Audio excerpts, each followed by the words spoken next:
Hello friends, कैसे हो आप लोग। हम इस वीडियो में रेलवे ग्रुप डी की जो वैकेंसी आई है उसमें हम देखेंगे कि कौन कौन से दिव्यांग किस पोस्ट के लिए अलाउ हैं, उसके बारे में बात करेंगे। तो सबसे पहले हम देखते हैं कि इसका क्वालिफिकेशन होना चाहिए 10th पास या ITI और इक्विवेलेंट नेशनल अप्रेंटिसशिप सर्टिफिकेट होना चाहिए। यानी मिनिमम क्वालिफिकेशन है, ये हर एक बंदे के पास होती है। एज होना चाहिए 18 से 36 वर्ष के जो भी होंगे वो 18 से एबव और 36 से बिलो वो फॉर्म भर सकते हैं। ये पहला पोस्ट है असिस्टेंट SNT यानी सिग्नल एंड टेलीकम्युनिकेशन।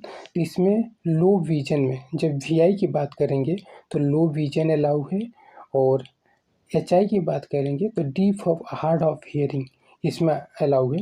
और सबसे बड़ी बात ये है कि लोकोमोटर डिसेबिलिटी में इन्होंने मैक्सिमम उप श्रेणियों को बाहर कर दिया है, सिर्फ OL को अलाउ किया है। OL, LC, dwarfism, AC attack and spiral deformity, ये 5 कैटेगरियाँ अलाउ है असिस्टेंट SNT पोस्ट के लिए।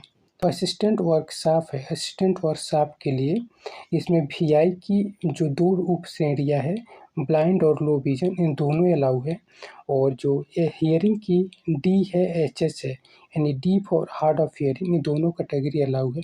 और लोकोमोटर डिसेबिलिटी तो मात्र वही 5 कैटेगरियाँ सभी पोस्टों के लिए अलाउ है, जैसे one leg, leprosy cure, dwarfism, acid attack और SD।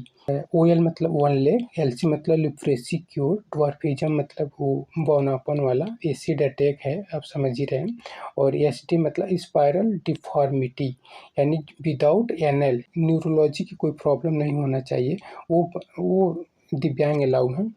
और अगला पोस्ट देखते हैं असिस्टेंट ब्रिज के लिए। असिस्टेंट ब्रिज है तो इसके लिए दिव्यांग की कोई भी कैटेगरी अलाउ नहीं है असिस्टेंट ब्रिज के लिए।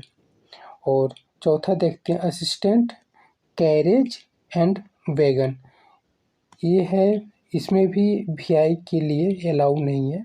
बाकी HI की D और HS यानी डीप और हार्ड ऑफ हियरिंग ये अलाउ है।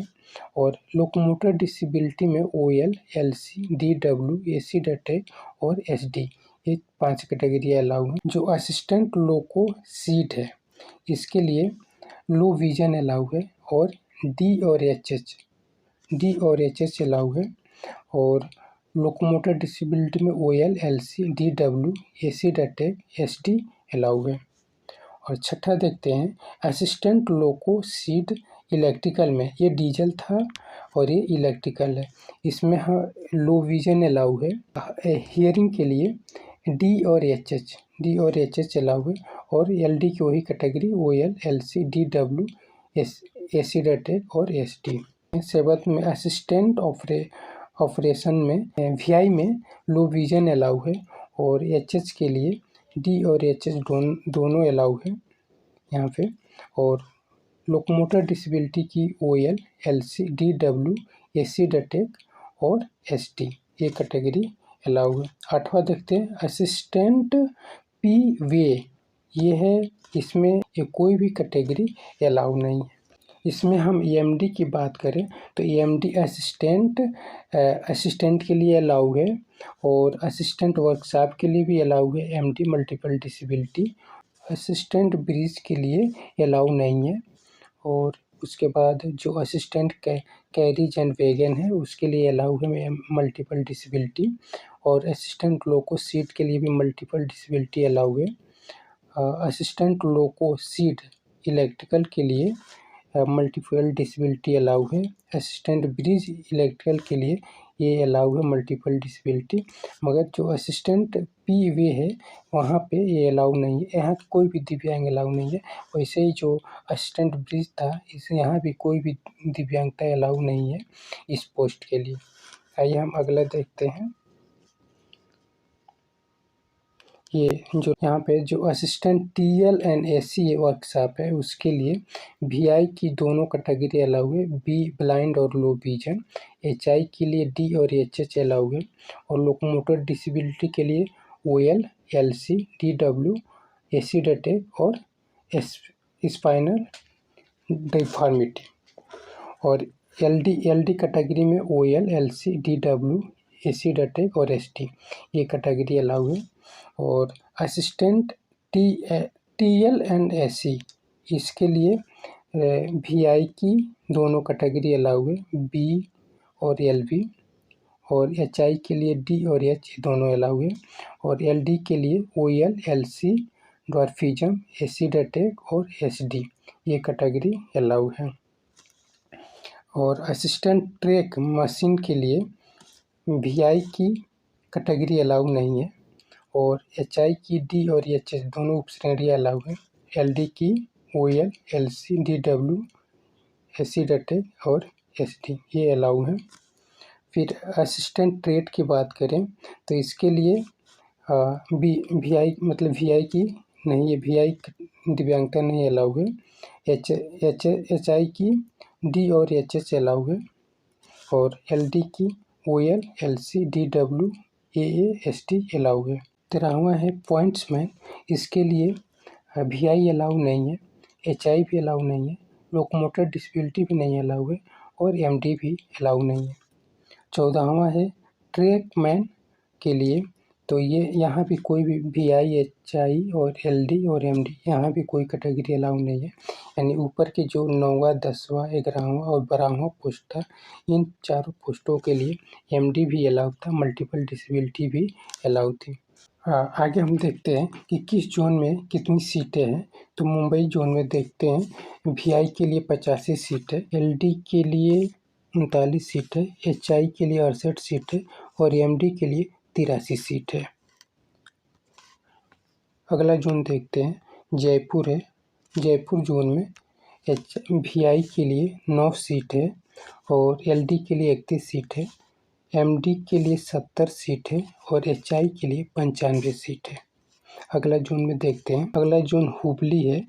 हुबली में वीआई के लिए 19 सीट है, एलडी के लिए 9 सीट है, एचआई के लिए 6 सीट है और एमडी के लिए 21 सीट है।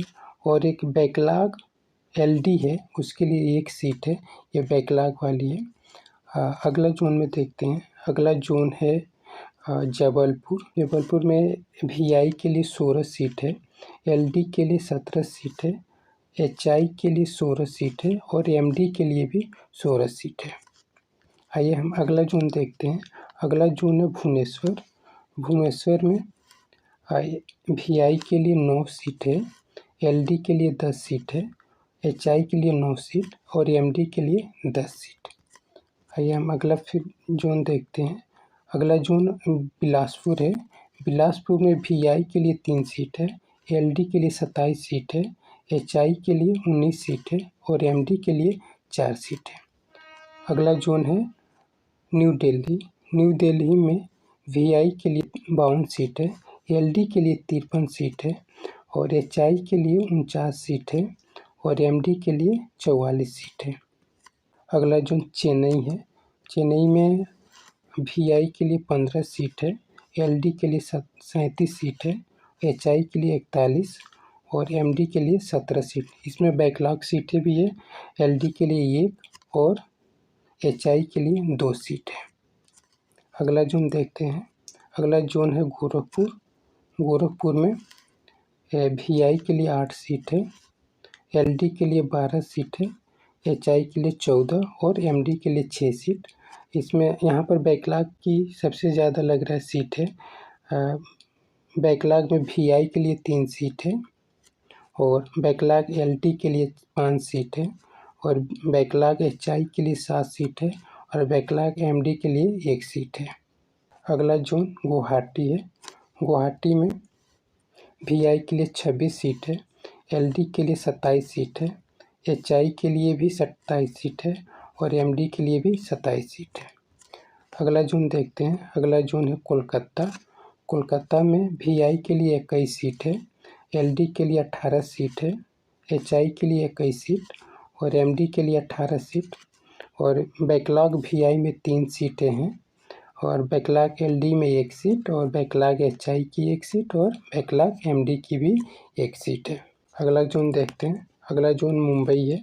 सेंट्रल रेलवे मुंबई है। वीआई के लिए 74 सीट, एलडी के लिए 54 और एचआई के लिए 61, एमडी के लिए 76 सीट है। अगला जोन है हाजीपुर। हाजीपुर में वीआई के लिए 17, एलडी के लिए 25, एचआई के लिए 53 और एमडी के लिए 46 सीट है। अगला जोन प्रयागराज। प्रयागराज में वीआई के लिए 18, एलडी के लिए 22, एचआई के लिए 21, एमडी के लिए 18 और बैकलॉग वीआई के लिए 2, बैकलॉग एलडी के लिए 3, बैकलॉग एचआई के लिए 3 और बैकलॉग एमडी के लिए भी 3 सीट है। अगला zone south eastern railway Kolkata है। कोलकाता में वीआई एलडी के लिए 12, एचआई के लिए 14 और एमडी के लिए 7 सीट। बैकलॉग में वीआई के लिए 2, एलडी के लिए 5, एचआई के लिए 5 और एमडी के लिए 3 सीट। अगला जोन सिकंदराबाद है। सिकंदराबाद में वीआई के लिए 14, एलडी के लिए भी 14 और एचआई के लिए 20 और एमडी के लिए 6 सीट है और बैकलॉग में एचआई के लिए 2 सीट है। तो यहाँ पे हमने बात की किस जोन में कितनी सीटें हैं दिव्यांगों के लिए। तो आप लोग अच्छे से एक बार देख लीजिएगा, उसके बाद फॉर्म भरिएगा। फॉर्म 23 जनवरी से स्टार्ट हो गया है और 22 फरवरी तक भरा जाएगा। तो आप लोग इन चीज़ों को देख करके फॉर्म भरिएगा। सबसे बड़ी बात है इसमें कि जो लोकोमोटर डिसेबिलिटी की उप श्रेणियाँ हैं, जैसे बीए है, बीएल है, ओएएल है, इनकी मतलब कहीं इनको अलाउ नहीं किया गया फॉर्म भरने के लिए। इसका फॉर्म भरना स्टार्ट हो गया है 23 जनवरी से और लास्ट डेट है 22 फरवरी 2025। इसका एग्ज़ाम कंप्यूटर बेस्ड टेस्ट होगा जो 1.5 घंटे का होगा, 90 मिनट का होगा। 100 क्वेश्चंस होंगे। जनरल साइंस के 25 क्वेश्चन होंगे, मैथमेटिक्स के 25 क्वेश्चन होंगे, जनरल इंटेलिजेंस एंड रीजनिंग के 30 क्वेश्चन होंगे, general awareness and the current affairs के 20 क्वेश्चन होंगे और ये निगेटिव मार्किंग है 1/3 का। और ये छूट की बात करें तो पर्सन विद बेंचमार्क डिसेबिलिटी में अगर वो यूआर और ईडब्ल्यूएस है तो 10 वर्ष का छूट है और ओबीसी एनसीएल है तो 13 वर्ष का छूट है और एससी एसटी का दिव्यांग है तो उसको 15 वर्ष का छूट है। तो ये आप देख सकते हैं। बाकी तो आप देख ही रहे हैं कि जो भी लोकोमोटर डिसेबिलिटी हैं, चाहे लोकोमोटर डिसेबिलिटी के चाहे ओएच कैटेगरी के जो भी दिव्यांग हैं, उनको ये भर्ती देख कर तो यही लग रहा है कि धीरे धीरे केंद्र सरकार और राज्य सरकार दोनों ही मिल करके दिव्यांगों के साथ अन्याय कर रही हैं। धीरे धीरे जो ओएच कैटेगरी के दिव्यांग हैं उनको हर एक भर्तियों से बाहर करने की कोशिश कर रहे हैं ये लोग। अभी आपने फिर उत्तर प्रदेश में ही देखा होगा, शासनादेश के माध्यम से भी यहाँ पर लोगों को जो ओएच कैटेगरी के दिव्यांग हैं उनको बाहर कर दिया गया है बहुत सारे भर्तियों में। ऐसे ही केंद्र सरकार भी बहुत सारे भर्तियों में ओएच कैटेगरी के, एलडी कैटेगरी के दिव्यांगों को बाहर कर रही है। तो इसके लिए हम लोग मिल कर के लड़ाई लड़ेंगे और लड़ भी रहे हैं और इसके लिए भी हमें तो लग रहा है कि अब केंद्र और राज्य सरकारें ओएच कैटेगरी के जो दिव्यांग हैं उनसे भीख मांगने के लिए ही छोड़ दिया है कि ये दिव्यांग नौकरी करने का सक्षम ही नहीं है, भीख मांगे। तो हम लोग भी कोशिश करेंगे, कोशिश कर रहे हैं कि चल कर लखनऊ, प्रदेश की राजधानी लखनऊ में और दिल्ली में ही चलकर भीख मांगा जाए। यही लड़ाई का जरिया बनाया जाएगा चल कर के। एक बार सभी साथियों से निवेदन है कि आप लोग अपने हक की अधिकार की लड़ाई के लिए आगे आइए और हम लोग मिल कर के लड़ेंगे, क्योंकि राज्य और केंद्र सरकार दोनों ही हम दिव्यांगों के साथ अन्याय कर रही है और हर भर्ती में कर रही है कि ऐसा अब राज्य और केंद्र सरकार के पास कोई काम ही नहीं बचा है जो ओएच और लोकोमोटर डिसेबिलिटी के दिव्यांग काम कर सकते हैं, ऐसा सरकारों का मानना है। तो हम इसके लिए मिल कर के लड़ेंगे। बहुत बहुत धन्यवाद।